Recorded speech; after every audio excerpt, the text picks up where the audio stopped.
Take heart and protect them well.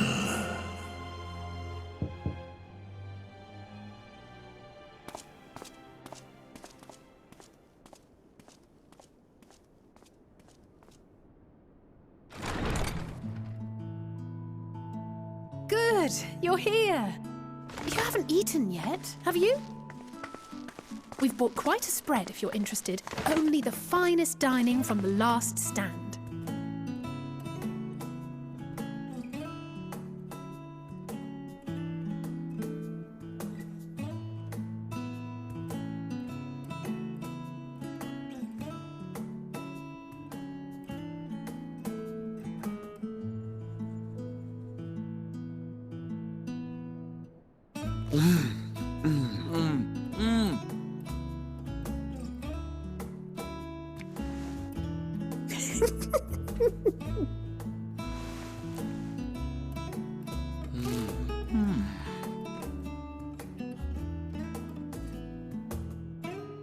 Lest you wonder, we invited Estinian as well. But he refused with a rather grim-faced, "No, thank you." I suspect Sharlayan cuisine is not to his liking. Oh, I don't know about that.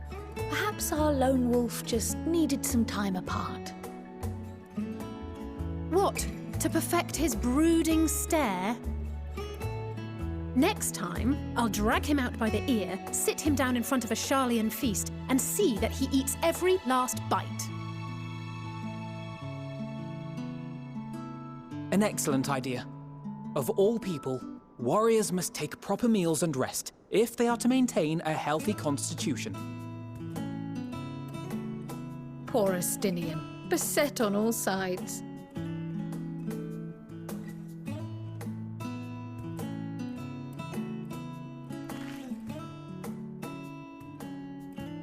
Speaking of one's physical condition, Mistress Cryle, I hear you recently played literal host to Heidelin herself. And what an experience that was. Tiring, yes, but no lasting harm done. If anything, I should have liked to speak with her longer.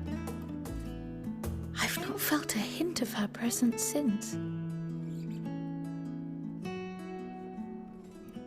Heidelin instructed you to carry that flower, yes?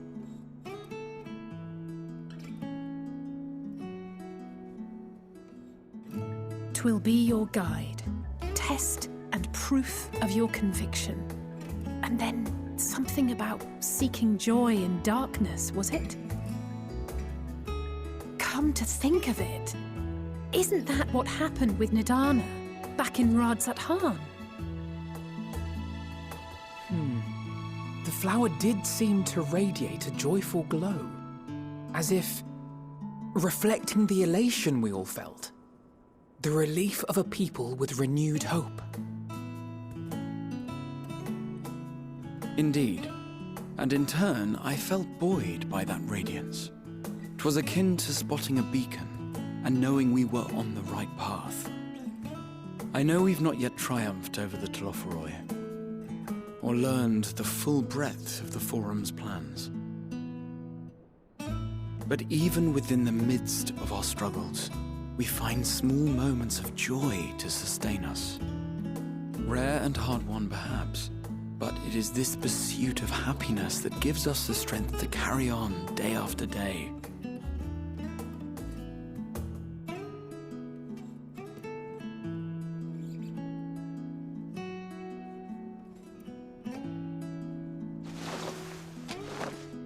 Hey, that's mine. To the swift the spoils. Though I recall that levitation spell of yours was quick enough.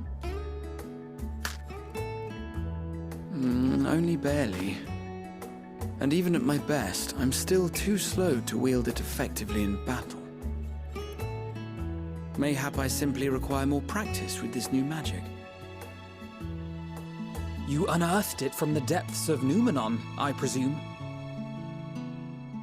Aye, and from a veritable mountain of arcane tomes at that.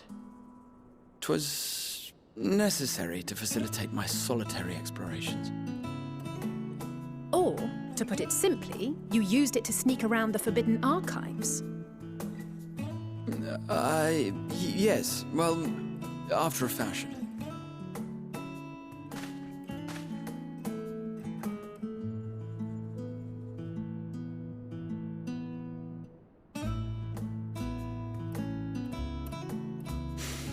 They're tall, you see.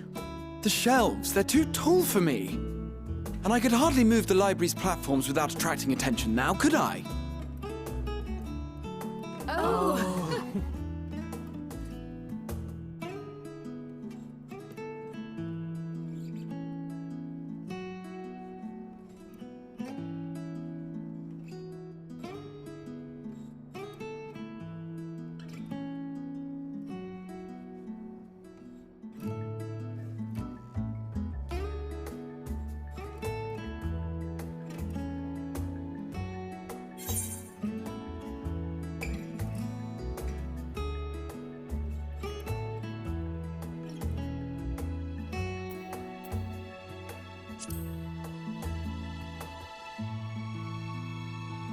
I'm not that ambitious.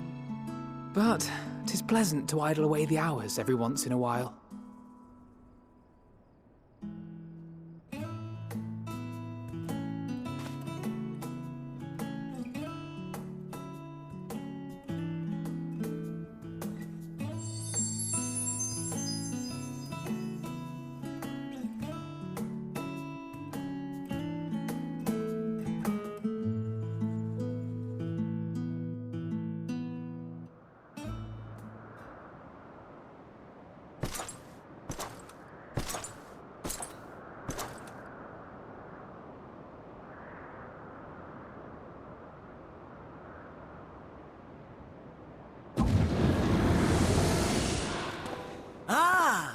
Enjoying the bracing cold, I see. Do you not own a warm coat or a cloak? Something in fur?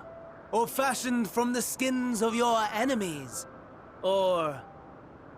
well, never mind that.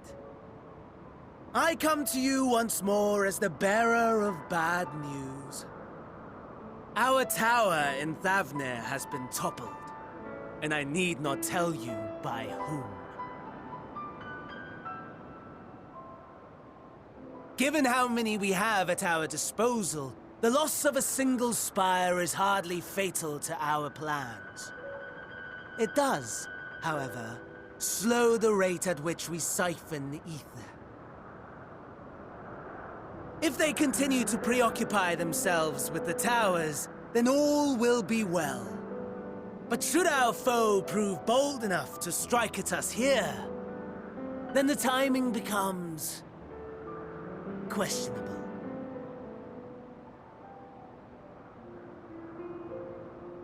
Our foe is bold enough. Of that, I can assure you.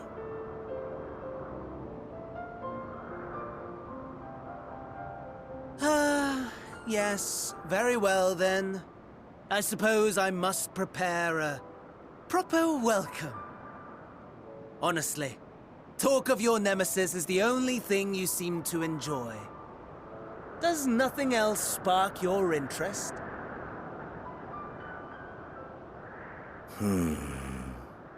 No. All else is...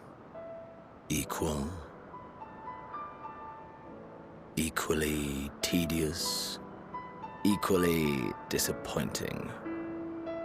The world is a tepid bog into which we sink, too weak to thrash as the mud clings to our eyes and fills our throats till we blissfully choke.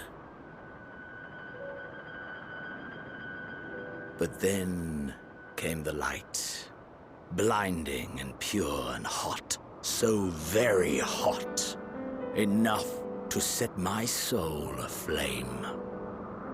I basked in the afterglow until the void yawned once more, and then I knew the muck would never claim me again. There was naught for me ahead, so I drew the curtain on all that had come before.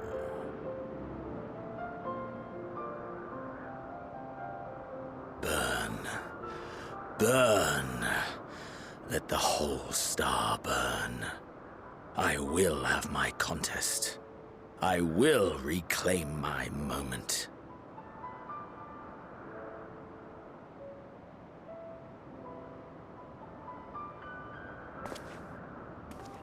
How wonderful that the emptiness of death has not dissuaded you from committing your life to its pursuit once more.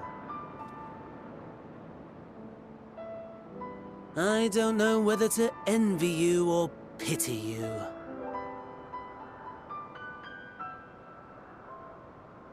You question my disinterest, but what of yours? Despite your noisome antics, I sense you take little pleasure in this endeavor. Mercy, my lord. Such pointed barbs from one who barely acknowledges my existence. Nevertheless, you are mistaken.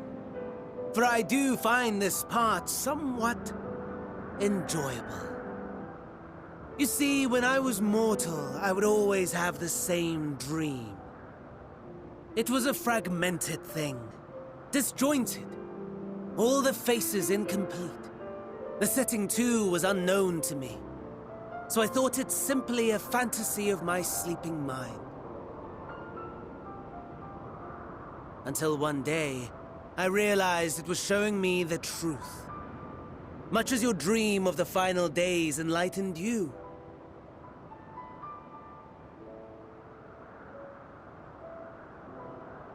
And soon, very soon, the rest of the world will see the truth of my dream, too. Yes, I think that is something we can both enjoy.